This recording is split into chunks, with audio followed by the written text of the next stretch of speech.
sebesar apapun nikmat Tuhanmu yang terlimpahkan atas dirimu, tidak akan terasa cukup apabila engkau selalu membandingkan dirimu dengan orang lain. Nggak akan pernah cukup. Betul. Sudah punya mobil 3, tangganya beli mobil lagi, Anda mau beli lagi. Iya. Tangannya kawin lagi, Pengen kawin juga. nggak akan pernah cukup. Ya, tangannya naik haji, ikut naik haji juga. Iya, iya. Jadi perasaan itu selalu ada. Kata bahasa Jawanya mata ingreng. Ah. Apa saja yang dilihat kepengen dibeli. Iya, Nah, ini artinya ya nggak akan pernah cukup semacam itu. Jadi artinya sejak kapan kita menjadi kaya? Ketika kita sudah tidak membandingkan diri kita dengan siapapun, ya sudah. Sehingga ketika satu hari saya hanya dapat makan nasi putih sama sepotong tempe, ya sudah selesai, itu rezeki saya. Tapi ketika saya makan tempe tapi mata saya melihat orang makan pakai sate, saya bisa nangis. Tapi ketika saya terkonsentrasi makan tempe, ya selesai. Saya merasa bahagia kok, asal makannya terkonsentrasi dengan rasa syukur yang tinggi. Matanya melihat tempe, tangannya megang tempe, giginya menggigit, tenggorokannya menelan Tempe. pikirannya mikirin Tempe. Alhamdulillah, enak kok. Sebabnya Anda makan tempe menangis karena Andanya makan tempe tapi melihat orang lain makan pakai sate, menangis. Itu persoalannya. Jadi mengendalikan diri itu penting sekali, ya. Walau bagaimanapun akhirnya kembali. Kemudian, oke. Hidupmu terlihat sporadis, itu cukup uang. Jangan melihat orang lain.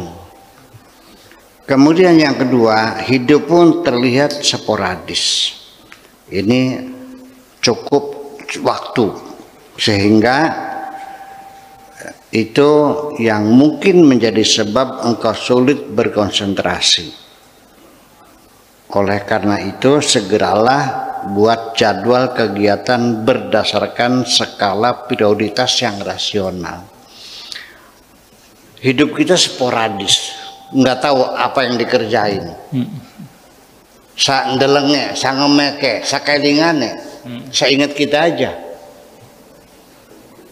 Ya, semua pekerjaan sehari-hari di rumah banyak, ngepel, nyuci, nyetrika, ya kan, membersihkan dan sebagainya, masak, belanja, nyuci piring, itu semuanya banyak. Nah, banyak ibu-ibu di rumah tangga itu sporadis. Sampai goreng saja ada 2 yang digoreng, ikan asin dan tempe. Goreng apa dulu nih? Tempe dulu. Tempe dulu harusnya. Setelah tempe terus Asin. kalau dibalik Tempenya rasa asin. dulu terus dibuang kan sisanya kan. Ya kan nggak mungkin dong. Nah itu kan ada skala prioritas.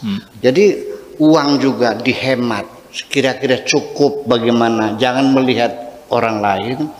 Waktu juga supaya hemat, jangan berhamburan, nggak ada urusannya. Waktu habis, tenaganya terkuras, hasilnya sangat minim sekali karena tidak ada skala prioritas yang rasional. Itu 2 hal. Menghemat waktu dan menghemat uang itu penting sekali bagaimanapun juga. Kemudian yang ketiga yang ingin saya sampaikan yaitu bahwa terakhir nasihatku untukmu wahai kekasihku, terapkan saja apa adanya pola hidupmu sendiri. Jangan pernah mencoba untuk menerapkan pola hidup orang lain atas dirimu. pola hidupmu, kau lakukan pola hidupmu. Jangan meniru hidupnya orang-orang lain. Karena kondisi, situasi tidak pernah sama kok. Iya, Anda jangan berharap ingin meniru orang lain. Ada yang sampai ceramah saja, itu niru ceramahnya mau balik yang lain. Ada loh, ada nggak? Ngomongnya kayak orang lain, kepribadian lu mana? Ya, pola hidup itu artinya dari mulai bangun tidur sampai tidur lagi, kegiatan sehari-hari, bagaimana hubungan persahabatan, bagaimana berbisnis, bagaimana semuanya itu berdasarkan pola hidup sendiri sesuai dengan kemampuan kita. Itu nggak bisa. Ya. Tapi ini pola hidup secara besar. Tetapi ketika kita melihat ada orang lain yang positif, yang baik, umpamanya kejujurannya, kedisiplinannya, etos kerjanya, Anda boleh meniru. Tapi jangan pola hidup secara keseluruhan meniru orang lain. Nanti Anda kehilangan kepribadian. Kalau orang kehilangan kepribadian, Anda tidak merasa nyaman kok. Anda seperti tidak punya pribadi.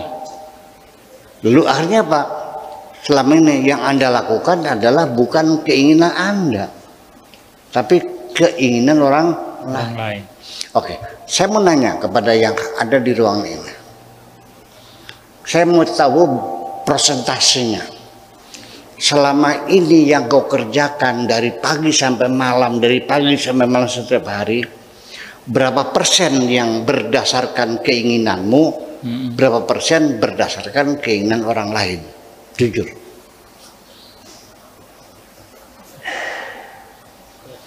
Ternyata yang sesuai kita itu hanya 5%. 90% keinginan atasan, keinginan bawahan, keinginan pemerintahan, keinginan istri, keinginan anak, keinginan mertua, keinginan orang semua. Kamu tidak ingin apa-apa kok. Coba diingat dulu. Betul nggak? Iya. Jadi selama ini Anda ada enggak? Jadi semuanya untuk menyenangkan orang lain, menyenangkan istri, menyenangkan anak, menyenangkan mertua. Kapan engkau akan menyenangkan dirimu sendiri? Ternyata kita tertipu oleh pikiran kita sendiri. Ya, jadilah engkau dirimu sendiri, ya kan? Kira-kira apapun yang kau lakukan adalah itulah keinginan. Ya, kalau menyenangkan orang lain, ya tidak akan pernah habis ya.